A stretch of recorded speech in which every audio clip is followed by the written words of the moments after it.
किसी भी जिले में कानून व्यवस्था बनाए रखने के लिए प्रशासन और पुलिस साथ मिलकर काम करती है। लेकिन धनबाद वो जिला है जहां इन दिनों पुलिस और प्रशासन के दो बड़े अधिकारी एक दूसरे के खिलाफ मोर्चा खोले खड़े हैं। एक दूसरे पर लगातार तीखे हमले कर रहे हैं और इन सब के बीच चौपट कोयले का कारोबार हो रहा है। क्या है पूरा मामला, देखिए इस विशेष रिपोर्ट में। वैसे तो पुलिस और प्रशासन के लोग बड़े बड़े विवादों को मिनटों में सुलझा देते हैं, लेकिन इन दिनों धनबाद में जारी एक विवाद को न तो पुलिस निपटा पा रही है और न ही प्रशासन सलटा रहा है। मामला दो बड़े अधिकारियों के बीच छिड़ी जंग का है। एक तरफ बलियापुर की थाना प्रभारी हैं तो दूसरी तरफ इलाके के सीओ मोर्चा खोले खड़े हैं। इससे पहले कि हम आपको आगे की पूरी कहानी बताएं, जरा बलियापुर के सीओ राम प्रवेश की बातों को गौर से सुनिएगा। वो कोई कार्रवाई नहीं करती। तो सर इसमें क्या, सर इस विषय में क्या आपने वरीय पदाधिकारियों को? मैं तो वरीय पदाधिकारी को पूर्व में ही रिपोर्टिंग कर चुका हूँ, उपायुक्त को भी कर चुका हूँ। अभी जाकर मैं फिर रिपोर्टिंग करूँगा उपायुक्त को, इस पर कार्रवाई करने के लिए। ये थाना प्रभारी पर? हाँ, थाना प्रभारी पर स्पेशली। अच्छा, आपका कहना है कि इन्हीं के संरक्षण में ये इन्हीं के संरक्षण में फल फूल रहा है। जितना भी इलीगल माइनिंग है सब इन्हीं के संरक्षण में फल फूल रहा है। मैं कन्फर्म हूँ, मुझे उनके एक मामा है, मामा करके जी, जो उन्हीं पूरा वसूली उसी के द्वारा किया जाता है जी। मेरे द्वारा जब ताड़गाछ के पास ट्रक पकड़ी गई थी जी, तो उस दौरान भी मैंने सूचना दिया, बलियापुर थाना को टेलीफोनिक फोन किया तो उठाई नहीं। उसके बाद मैं अपना गाड़ी भेजकर बोला कि आप पीसीआर भेजिए, उसमें भी उनके द्वारा नहीं भेजा गया। उल्टा उनके द्वारा 10 आदमी को मुझे धमकी देने के लिए भेजा गया था, जिसमें मुख्य रूप से मुकेश कुमार सिंह है। उस पर भी मैं एफआईआर के लिए अभी लिखने जा रहा हूँ। सर क्या कुछ धमकी दी गई थी मुकेश कुमार सिंह? जान मारने की धमकी दी गई है। वो ट्रक जब्त किए हैं जो उसके लिए 10 आदमी आए थे। उनका डेली का लगभग 30 ट्रक जो है आपको झरिया से बलियापुर रोड में आता है। ये लोग का 30 आदमी का सिंडिकेट है जी। और इसका संरक्षण जो है, सर सुनने में आया था कि मुकेश सिंह का पकड़े भी थे। पकड़े नहीं थे, उसको पकड़े नहीं थे। उसको चूंकि वो लोग बहुत ज्यादा आदमी आया था, हमको तो ग्रामीणों के द्वारा मेरी जान बचाएगी। मतलब बलियापुर प्रशासन से किसी प्रकार का सहयोग नहीं? बलियापुर थाना से, प्रशासन में तो मैं खुद नहीं, मतलब थाना से ही सर? वही थाना से पुलिस प्रशासन, बड़े बड़े साहब लोग का सबका गठजोड़ है इस जो है कारनामे में। जिला के बड़े बड़े पदाधिकारी इसमें इन्वॉल्व हैं। अगर इसका हाई लेवल कमेटी से अगर जांच कराया जाता है स्टेट स्तर से, तो बहुत बड़ा मामला उद्भेदन होगा। सर आगे क्या हमने है आपका, इसके ऊपर क्या लेंगे एक्शन सर? इस पर तो मैं अभी सीज करूंगा, एफआईआर करूंगा। सीओ राम प्रवेश की इन बातों को सुनकर तो आपको भी लग रहा होगा कि जनाब अपने कर्तव्य के प्रति इतने ईमानदार और वफादार हैं कि वाकई इनके हृदय में प्रभु राम प्रवेश करते होंगे। तभी तो ये कर्तव्य पथ पर चलते हुए कोयला चोरी रोकने की मुहिम में शिद्दत से लगे हैं।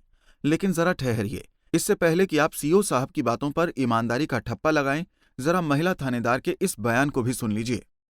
सेंसिटिव एरिया है और उस जाने से पहले हम लोग टीम की गठन करते, टीम गठित होती है और ये इन्होंने बताते भी नहीं है। कोई सूचना, पूर्व की सूचना भी नहीं होती है, ना ही भी सूचना दी जाती है। और अचानक से वो जा करके खुद से रेड करते हैं और फिर मीडिया में बताते हैं कि हमको कोई मिल रहा है। जबकि हम लोग अगर कहीं भी रेड करते हैं, जैसे इंटीरियर जगह में, तो खुद से हम लोग अपना टीम गठित करके ही वहाँ पे कहीं भी रेड करते हैं।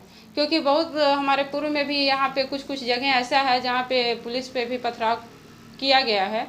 तो ऐसा प्रबल संभावना होती है कि कहीं भी अगर रेड करने से पहले अपना पूर्व प्लानिंग, अपना प्रिपेयर रेड का जो फुलफिल करते हुए हम लोग रेड का योजना बना करके रेड करते हैं।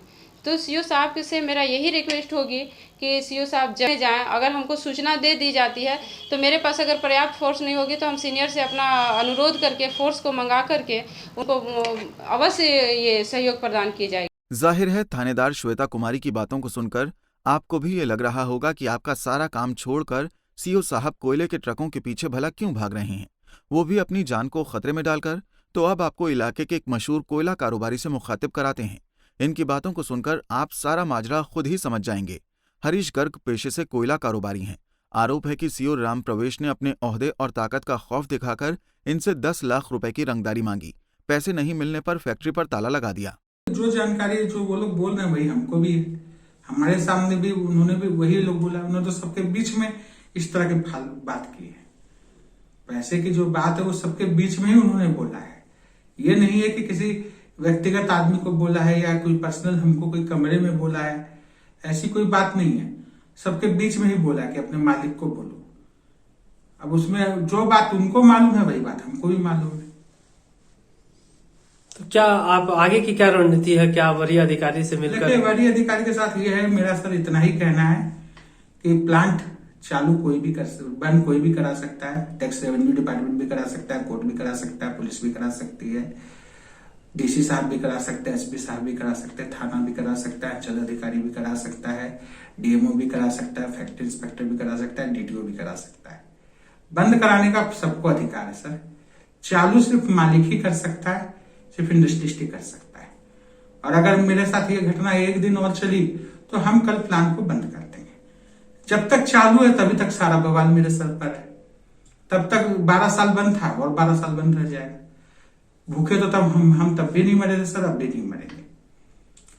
और अगर यही नीति झारखंड सरकार की रही, कभी 1932 का खाद्यान्न, कभी ये और इस तरह से हम लोग को परेशान किया जाता रहेगा तो कुछ दिन में हम लोग झारखंड भी पलायन से करने का सोच लेंगे। और क्या करेंगे सर?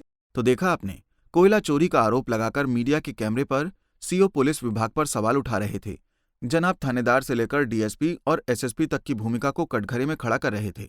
लेकिन आरोपों के मुताबिक सीओ साहब की नजर कोयले से अवैध कमाई की है। बहरहाल किसके आरोप सच हैं, ये तो अब जांच के बाद ही पता चल पाएगा। धनबाद से नीरज की रिपोर्ट।